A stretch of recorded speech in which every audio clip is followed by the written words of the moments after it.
Bonjour à tous, bienvenue dans cette nouvelle vidéo où je vais vous expliquer le seul trade que j'ai pris aujourd'hui sur le DAX ce matin. Nous sommes le 19 juin 2023. Alors, comme on voit à l'écran, aujourd'hui c'était jour férié aux États-Unis, c'était le jour de l'émancipation.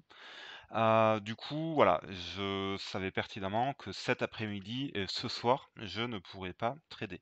Donc, il fallait que je me focalise sur le DAX ce matin. Donc, on regarde le DAX en 1 heure. Donc, pour faire simple, ce matin, on était, on va dire, à ce niveau-là. Pour faire simple, moi, j'avais identifié cette zone, donc les 16 250 qui sont, superposés à la moyenne mobile exponentielle 100 en 1 heure. Donc moi, je visais vraiment un rebond sur cette zone-là. C'est-à-dire que le cours, hop, il descend.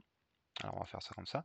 Hop, le cours, il descend, tac, tac, tac, tac, tac. Il arrive vers cette zone-là, et là, je me suis dit, c'est une zone de support où le cours peut repartir à la hausse. Donc je cherchais des achats sur cette zone-là. C'était mon objectif de la journée.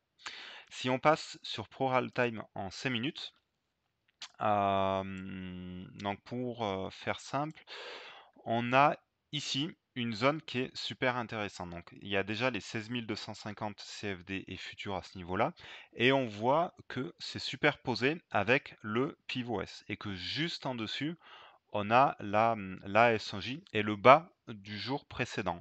Donc à ce niveau-là, on avait vraiment une zone d'achat assez importante.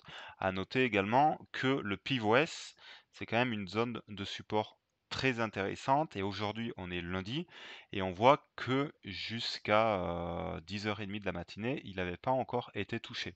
Donc on sait pertinemment qu'il y a plein d'acheteurs à ce niveau-là. C'est vraiment une zone où va converger les acheteurs de PivoS, les acheteurs des 16 250, plus, je vous le rappelle, en H1, les acheteurs de la moyenne mobile 100 en 1 heure. Et donc, en plus de ça, si on voit qu'on casse à la hausse cette résistance oblique ici, c'est idéal. On aurait un point d'achat parfait à ce niveau-là. Donc, l'open, DAX, se fait. Donc ici, on a l'OPR. On voit que le cours, il range un petit peu à l'open et ensuite il vient casser l'open par le bas et il vient au contact de notre zone d'achat 16 250 pivot S. Donc on voit dès la première touche qu'on a une belle zone, on voit que le cours est bien racheté par rapport aux mèches qu'on voit, à ce niveau-là, qui sont plutôt bien rachetées. Et on observe à 10h40 une belle bougie M5 qui part bien à la hausse et qui clôture à la hausse en dessus de toute cette zone ici de 16 250 et pivot S. Donc moi, ce que j'ai fait, j'ai attendu qu'il y ait un pullback sur cette zone-là pour acheter et laisser le cours repartir à la hausse. Je vous rappelle qu'il y a 2 semaines, j'avais pris, un lundi matin un trade, grosso modo à peu près pareil, et le pivot S était vraiment le plus bas de la semaine. Donc moi, l'objectif aujourd'hui, c'était vraiment d'acheter, de, passer BE dès que je fais, un, RR de 1, c'est-à-dire dès que, mon cours, dès que mon trade a 15 points de gain latent, et essayer de laisser courir le trade au maximum. Parce peut-être c'est tout simplement le plus bas de la semaine. Donc, on va passer maintenant juste en 50 ticks pour vous montrer comment j'ai affiné mon point d'entrée. Donc voilà, on a le cours qui, en bougie M5 repart à la hausse et vient clôturer en bougie M5 à 10h, la bougie de 10h40 à 10h45 vient clôturer à ce niveau-là. Je vois le cours qui fait un pullback sur cette zone des 16 250 plus cette espèce de W ici. Donc j'ai acheté pile à ce niveau-là, 16 253. Donc alors ce qui m'a fait vraiment acheter, c'est vraiment cette bougie ici qui a une belle mèche qui est rachetée et le cours clôture en dessus de la moyenne mobile 50 en 50 ticks. Donc moi j'ai acheté ici 15 points de SL et on voit que le cours est directement parti à la hausse. J'ai quasiment pas eu de drawdown, ce qui est vraiment plutôt bien. Alors, ce que j'ai fait, alors là j'avais à peu près 100 € de perte pour ce trade-là. Et je me suis fixé une nouvelle, règle de, trading par rapport aux clôtures partielles. C'est que, désormais, je vais tout le temps laisser 30 de ma position courir jusqu'à la fin de la journée.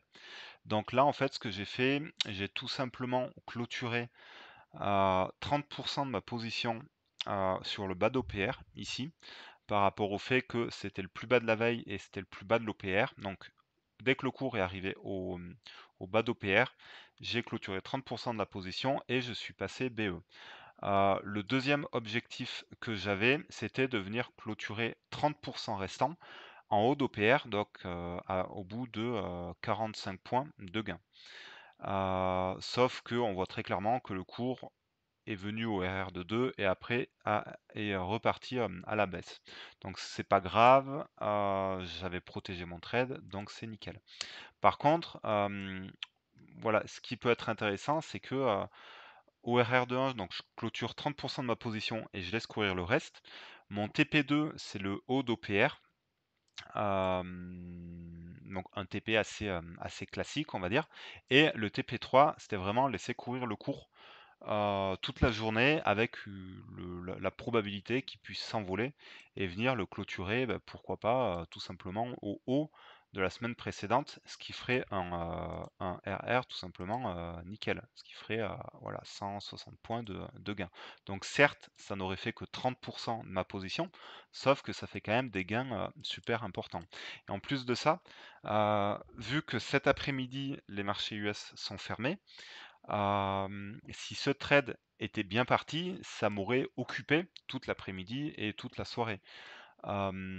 Parce que je sais pertinemment que si j'avais clôturé toute ma position au RR de 2 ici, dès que le cours, revient toucher la moyenne mobile à ce niveau-là, je sais que à la seconde même où je coupe toute ma position, je sais pertinemment que je ne prendrai pas d'autres trades de la journée. Et là, on sait pertinemment qu'il y aura un peu de frustration et c'est le coup à aller tenter un trade un peu foireux sur le forex ou le gold, l'après-midi. C'est pour ça que désormais, je souhaite, davantage être frustré parce que je suis repris BE, plutôt que être frustré parce que j'ai coupé ma position, alors que le cours ne demandait que à repartir, à la hausse.